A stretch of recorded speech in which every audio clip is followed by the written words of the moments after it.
Thank you for tuning in to Cop with Comic. I'm Brian Koppen, and we're here with comic Gabe Nathans.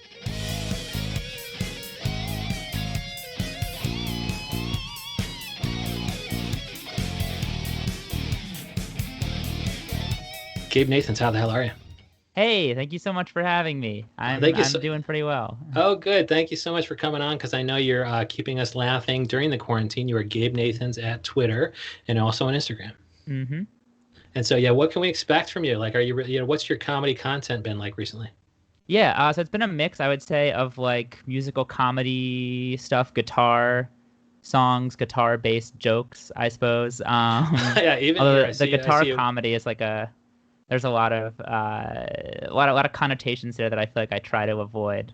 Okay, well, let's Of get like into it, because I'd like to. I mean, you'd like to avoid, but hopefully broad. not like to avoid talking about it, because I see here No, you have no. a Happy to guitar, and it talk says, about it. yeah, I rewrote some Nirvana songs for babies and little kids. Yeah, that was a fun one. And so, yeah, Yeah, so how do you do that? What were the Nirvana songs, and why were you rewriting them for babies and little kids? What was it yeah. about these songs that needed to get into babies and little kids' ears? I just think that babies and little kids are one of the funniest things to joke about, and I particularly love like just like taking a baby's perspective as if it's like very serious. I guess this is like the premise of Look Who's Talking, so we've seen this before. But yeah, I don't know. I'm not sure why exactly Nirvana either, but it just kind of one of those things where I sort of just like it occurred to me, and I was like, yeah, I should write these and make this. That's usually the questions I have, for people who are churning out quality online comedy. I'm always like, okay, what is worthy of your time? And it sounds like Gabe Yeah. Nathans is just banging out whatever comes to mind. That's funny. No, I wouldn't. I do have a process where I have a lot of stuff in different notes, and I am pretty choosy, I would say, about what I decide to like actually go through with. Okay. And what's But that? this Yeah, what's that list of boxes that should be ticked off before you commit something to film? biggest thing is just like a visceral, like when I read over the idea a day later or two, does it still make me laugh? That's the biggest thing. Oh, give That's I think yourself a the day if of that's waiting time. Sleep yeah. on it. Oh, waiting time is huge. Yeah, fresh ears, fresh eyes. That's the Big Gabe big Nathans believer in way. that. Fresh ears, fresh Yeah, eyes, can't fresh ears, lose. fresh eyes can't lose. um, yeah, no. So I think honestly, if it passes that test, like I'd say it's good. I Yeah, mean, and I don't know. I'll let the people know that I'm looking at a still right now of Gabe Nathans, and one of the things that passes the test of sleeping on it is the Gabe Nathans I'm worried I toilet put myself brush. in a box. Yeah. Oh no, yeah, Gabe Nathans toilet brush inventor. hmm So, yeah, what about that was like, I slept on that, and that's still a hilarious idea. Yeah, that one. I don't. That one I think is actually one of the ones that's a little bit more of like an observation. A lot of my stuff I think is doesn't necessarily like relate to real things in the world that much. Sometimes it does, but that one I feel like is actually if I were more of a straight ahead stand up, I might have like a, you know, can't believe we still use these toilet brushes or whatever. But for me, the more I guess natural way to get that across is like a joke mockumentary character. And even Um, on stage, I suppose you're too young, but you could be like, as you guys can probably guess, I am the grandson of the toilet brush inventor. yeah, well, I'm bald, so I look about 5 years older than I am, hopefully, so that I get myself a little bit of of age there. And I see on here, I see with Yotam Tubal is in this photo. It says a later gram from the last God Sketch comedy show. So what was God Sketch, and how did that group get together? Yeah, so that is our Jewish sketch comedy group. A And little bit. how is it Jewish in content, or you have to be Jewish to get in? I suppose it's both. We don't have a formal restriction, but it's definitely Jewish in content. There's no application with Jew or Gentile on the tick box. There's not, those boxes are not there. Don't want to get a civil rights lawsuit. I mean, it's totally But there, ex post facto or whatever. It's like, yeah, oh yeah, no Gentiles are getting in, but we don't have the checkbox. We're not stupid. We're Jewish. that's true. Yeah, but no, it is genuinely Jewish in content. And I think in a way that like, I don't know, I feel like a lot of people talk about like, Jerry Seinfeld is maybe like has a Jewish sense of humor. Like there's sort of these like, I guess kind of Jewish styles of comedy potentially. But I think we actually write sketches about like, you know, Kiddush and like synagogue and like I think more uniquely Jewish experiences we've pitched like different weird versions of bar mitzvahs probably like dozens of times. Just now I like make fun of that as like, oh, another weird bar mitzvah sketch. But yeah, no, that group was great. We got the chance to perform in Chicago in January, I believe. Yes, I think Tom Tuba was telling me all about that. Yeah, it was great. It was He's like we were I was singing karaoke with 100 other people, not knowing that one day the pandemic would render that impossible. Yep, that is a cherished memory that feels like a distant past life. So you were there too. You were singing along with the 99 I was on others, stage, baby. You and Tom. We were singing Fall Out Boy together. Yeah, you got to do that in Chicago because I think they're a Chicago band. And I'm seeing on here you had the songwriting. It says class show, advanced songwriting workshop, and it's with people like Darian Lusk. And when I had Darian Lusk on, he was talking about, I think he talked about the culturally Jewish Steely Dan. He was saying something, well, Steely Dan is not Jewish. They're culturally Jewish. And yes. And I think I'm always hesitant to talk about that, labeling something culturally Jewish, until I know that somebody is Jewish first. Yeah. And so, like, yeah, I guess, it definitely can be Can you dicey. talk about Jewish topics if you're not Jewish? And how do you put the audience at ease that it's okay, we can talk about this kind of stuff. We're Jewish. I mean, I think, do you mean in terms of our sketch show or? Yeah. Yeah, if I'm in the audience and I'm hearing you guys talking about Jewish topics and making fun of them, I'm like, well, I really hope they're Jewish. I hope this is okay to laugh. Oh, I don't know. I think our sketch show is billed as like we're, 12 Jews and we're doing Jewish comedy.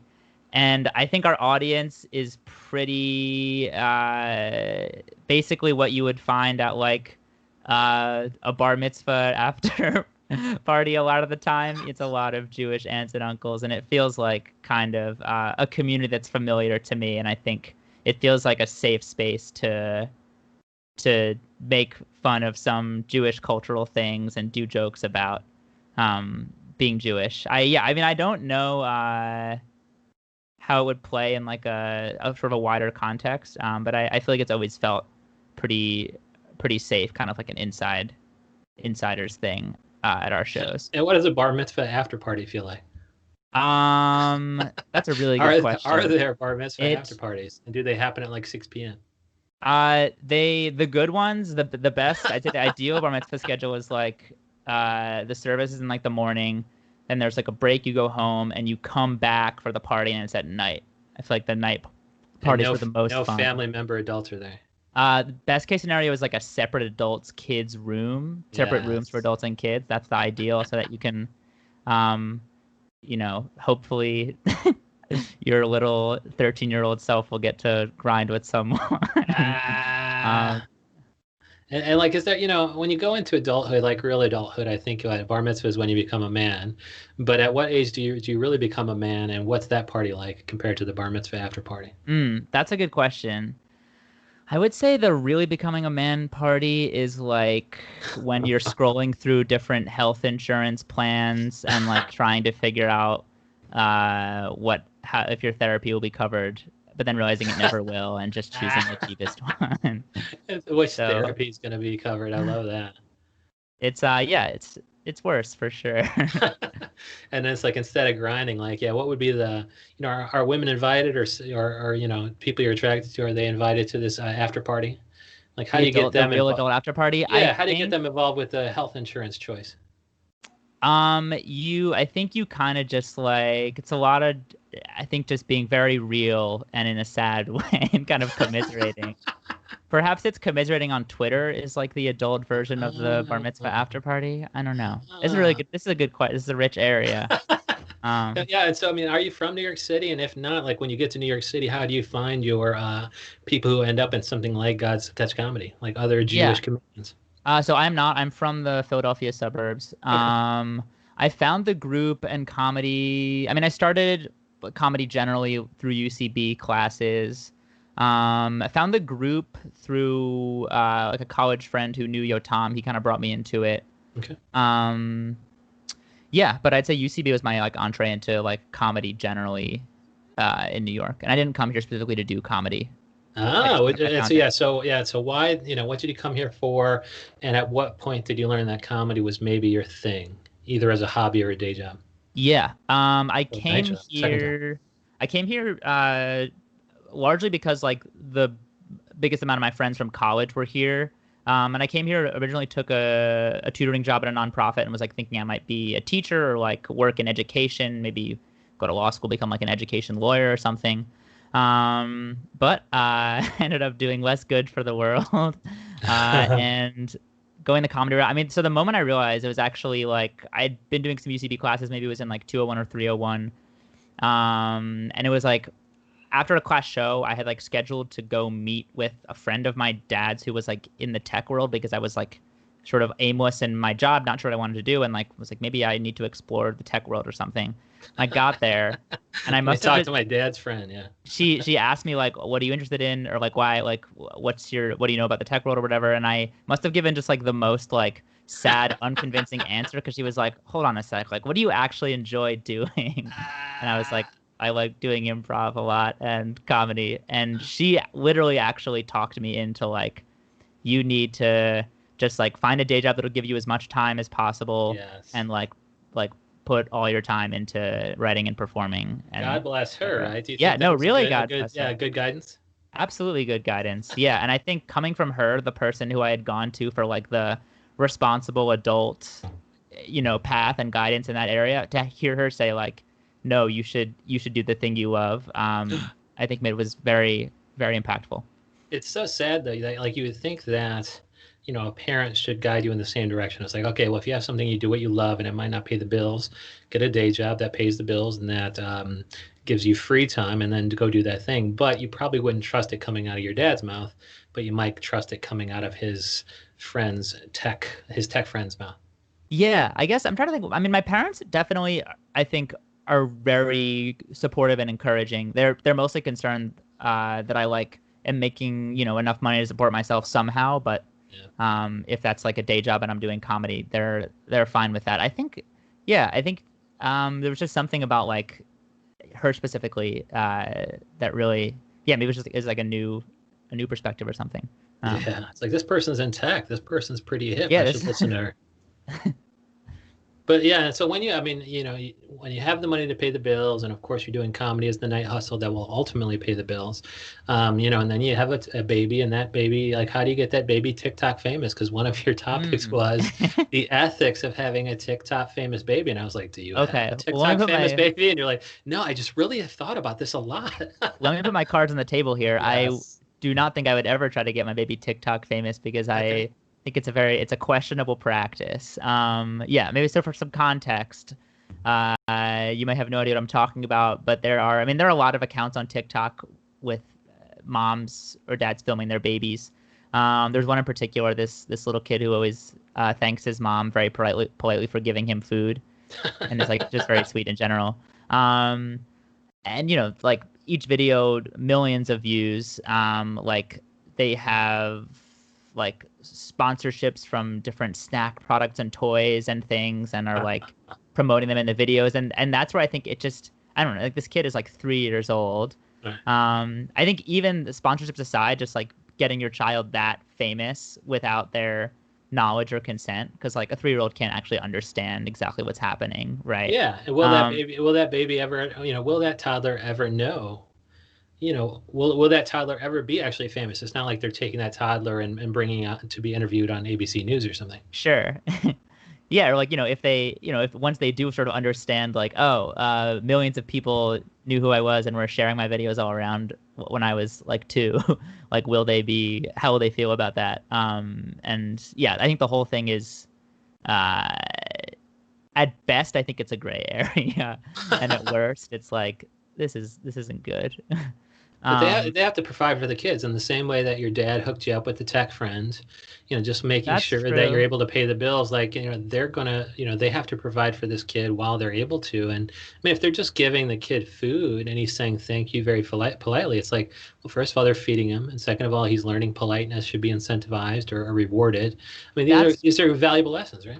No, I would agree that this mom, like, she does seem to be like a good mom otherwise, and has taught her kid to be very polite, and like he tries all these different foods. He's a very like varied diet. Um Yes, I do Oh have yeah, they're to. vegan foods. She's probably a very good mother because these foods are very healthy and it's in moderation. She seems to be otherwise a very good mother. I think so. I think I would agree. Yeah, and she's extremely loving and warm and encouraging. Yeah. And now I guess I'm the evil asshole here. But Um, yeah, I mean, speaking of that, like, what would, are you on TikTok? And if not, why not? And what is, your way to kind of become famous through something like a baby or a pet? Because I've also mm, seen, the Kish, the stunt dog on YouTube, who's just a husky who gets treats and shit like that, and they're sending her shit. Like, they're sending the owner shit. And hmm it seems to be, she does hard work and clipping this shit together. And I don't think the dog mind's getting all this free shit. So how is Gabe Nathan's going to get famous via, TikTok or Instagram or something where people are just going to send you shit? And is it going to be yeah. ethically Yeah. right? Well, so I would say I have a very soft presence on TikTok, but I don't really post there too much. And the whole thing is like I think deeply embarrassing to be over the age of I don't know 20 on there. Um, That- it's a Gen Z game for but sure. that's just not good enough, Gabe. I'm not falling for it. I Like, know, no, no, no. we I'm not have gonna to give get you up. I'm famous not gonna through give up. exploiting I something else. So you have I to just find need yourself to. somebody who's under 20 and exploit the fuck out of them. Like, is there anything in your life, like a goldfish Oh, or just a like some. pet, Yeah, yeah, yeah. that we could Okay, use? let's see. What could I do that would get me Yeah, TikTok as your views? manager, we need something I mean, good. I feel like it's honestly just like it's just like anything that's like very dumb and specific. I don't know. Like if I started, I don't know, like filming like the way that I wash dishes every day, and like that was like the whole thing. And like there were little songs, and it was like dish count for the day, or like you just need to Yeah, pick something, it kind of inane and specific, and like commit yourself to it very hard. I kind of feel. yeah, Um, and you can do that because you have the songs. And so, I are you could do the worried that would song. box you in? Like if you did Instagram Reels or streams, whatever the fuck it's called, and it's not a Gen Z game, and you're like, okay, I want to do the dishes thing where I'm creating songs for them to do during the dishes. Like, are hmm you worried that it would box you in, even though it would kind of give you a bigger platform? You'd be the dish song guy. Yeah, I guess. Am I worried it would box me in? Maybe. I guess I'm kind of worried. It's just I would feel like I was pandering the whole time. Maybe is my worry, like that I was like making this calculated move to like do what I think it takes to get famous on TikTok, and maybe like These dish not the things songs, that but I I think feel are like most I'm funny. pandering. Yeah. Oh my. So it's layered, and I mean probably my takeaway from this is probably I just need to think about all of this less and just write a dang song about scrubbing bowls and Yeah, you need to think see about it what more. I mean, happens. yeah, you really need to fucking work on it because it looks like I'm seeing one of your pictures here. You have, you have a home studio, it looks like, and maybe you're on it now, and you have a keyboard thing that also has a monitor above it. Like you are really well equipped to exploit whatever nook you find. But are you gonna rope in collaborators? Are you gonna bring in Yotam or Paige Smith Hogan? Are you gonna be able to bring these people on when it comes to finding that niche and exploiting it ruthlessly? Yeah, I would love to bring on more collaborators. Yeah, we've talked about in the Jewish sketch group recording this like musical sketch idea that we've had, um which is I don't know if you're ever familiar with like the way that people chant Torah. It's like this sort of specific like melodic pattern and these Do the weird. chant. I want to hear the chant, man. Okay. It all right. This is let me see if I can do this justice. Putting you on the It's spot. kind of like this, and it's like going up and down, and it's like it's very sort of these kind of not, Yes. almost melodies, but not quite. Anyway, the whole joke is that we like sing pop songs in Okay. that thing, which is called Oh, trope, and it'll I just be a little love quick it. quick montage of a lot of those. So I don't want anyone to steal this idea now, but we've been talking about making this for a little while. Yeah, you have to Um, do it first before it gets stolen because I love that yeah, got to idea get it out because there. then No, it's you fun. could do one per pop song. Like if Yeah, wet ass pussy comes on and you this have to do was that Torah joked version about of it. yesterday. Was Doing wet ass pussy. Yeah, but it's already too late. I mean, you really that have to that be moment has ready. passed. Yeah, yeah, yeah. Yeah, You how do you gotta get gotta ready your fans. the infrastructure? Yeah, the infrastructure has to be established so that you can strike while the iron's hot, so that the hmm next wet ass pussy or the next song moment of popular culture has to be ready to be exploited immediately. Yeah, And no, so, I how think do you about do this that? a Do you set lot. up like a Slack group or a kind of a constant writing group where these people are all on call?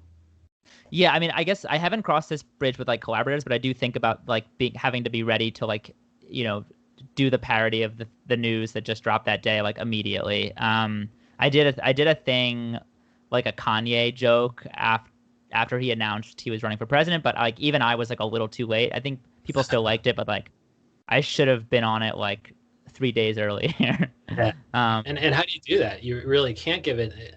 I would almost think that this would conflict, striking the iron while it's hot would conflict with the Gabe Nathans way of Fresh ears, fresh sleeping eyes. on it. Yeah, fresh Yes, ears, fresh eyes. The Gabe absolutely. Nathans way.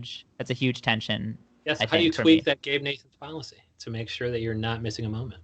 I mean, I think you can apply the fresh ears, fresh eyes thing on like a micro scale of like even when you're just working on something like in a given day, instead of like doing 2 hours straight, like you do like a burst of, I don't know, 15 minutes, just throw out all the possible ideas, very rough, shelve it for like half an hour, go on a walk, and then come back. You can apply it on a smaller scale for sure, but it's harder for sure. Yeah, it doesn't have to be sleep on it, and then people say to separate the writing brain and the editing brain anyway. And so going for a walk and coming back 15, and then fucking ruthlessly exploiting it, like making sure it's getting, especially if you have a group of people with collaborators, you all can, share it on social, and it just kind of becomes an echo chamber of just constant promotion. Yeah, just retweeting till your thumbs bleed. And people are like, yes, Gabe Nathans. Yeah, we love to see 10 different people post the same thing in the span of half an hour. We enjoy this. I mean, but it sounds like. No, you're right. It is. Yeah. Well, I mean, but you also you say that, you don't want to feel like you're pandering. So it sounds like your ethical, sound card in your body is pretty robust, and you want to. I don't know, have some integrity, some artistic integrity, I guess. And so does that conflict with the whole retweeting things until your hands bleed? Oh yeah, no, this is another, I think, big tension is like between, like self-promotion, and I think my instinct is to say nothing and like let my work speak for itself or whatever, which is obviously like a myth when you're a, up and coming comedian with like less than 1,000 followers. Doesn't happen. So yeah, I'd say constantly pushing myself to like self-promote more and have fewer qualms about like pushing my stuff out there. But it's tough. It's definitely not in my nature, but I'm working on it. Yeah, because it's like we want to, by coming on Koppen with Comic, it's like you are reaching out to me and my listeners. And I just got on Deezer, and Deezer is, I guess, based in France. So on the first day it was on Deezer, this podcast platform, like hundreds of hits, all from fucking France. And I was like, oh, the fuck did I had no idea that by listing on Deezer, I get all these French listeners, or maybe it just appears like there's French listeners because that's how the company, I don't know, records the podcast listens. But by coming on, Koppen with Comic, it's like, you're exposed to you're like giving me the gift of Gabe Nathans, and you're exposing me to things. And so I think that, you retweeting things 10 times, might annoy certain followers, certain of your loyal fans, but then again, it might be an opportunity for them to spread. Like the minute they like it, it then shows up in their feed as having liked your shit. So it's like you almost have to think about the crowd beyond the crowd that you already have. Like you have the loyal listeners, and you have to get the friends of loyal listeners now. Yeah, that's totally true. I feel like once every couple of months I sit down and I'm like, all right, time to get serious about like understanding the algorithm and promoting my stuff, and it's going to be great. And then it tends to fizzle, but I think every time I come back, I'm a little stronger. So it's maybe incremental progress. And who you need to call? You need to call that dad's friend, tech friend. Yes, because she'll know the algorithm, right? She will definitely know the algorithms. Yeah, and she'll push me to, I don't know, make extra accounts or something like that. Yeah, it's like, you're the one who encouraged comedy, lady. At least teach me the fucking algorithm.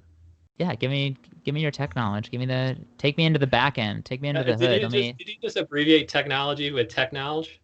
No, I was just saying tech knowledge, but technology. You thought I just dropped the Y? Yeah. I just cut the Y at the end. Great job. Yeah. I think tech knowledge as the Techno. Oh, that's a perfect abbreviation. It's one of the most. Instead, because it's like I don't really take off the Y. I took technology and made it technology. I love that.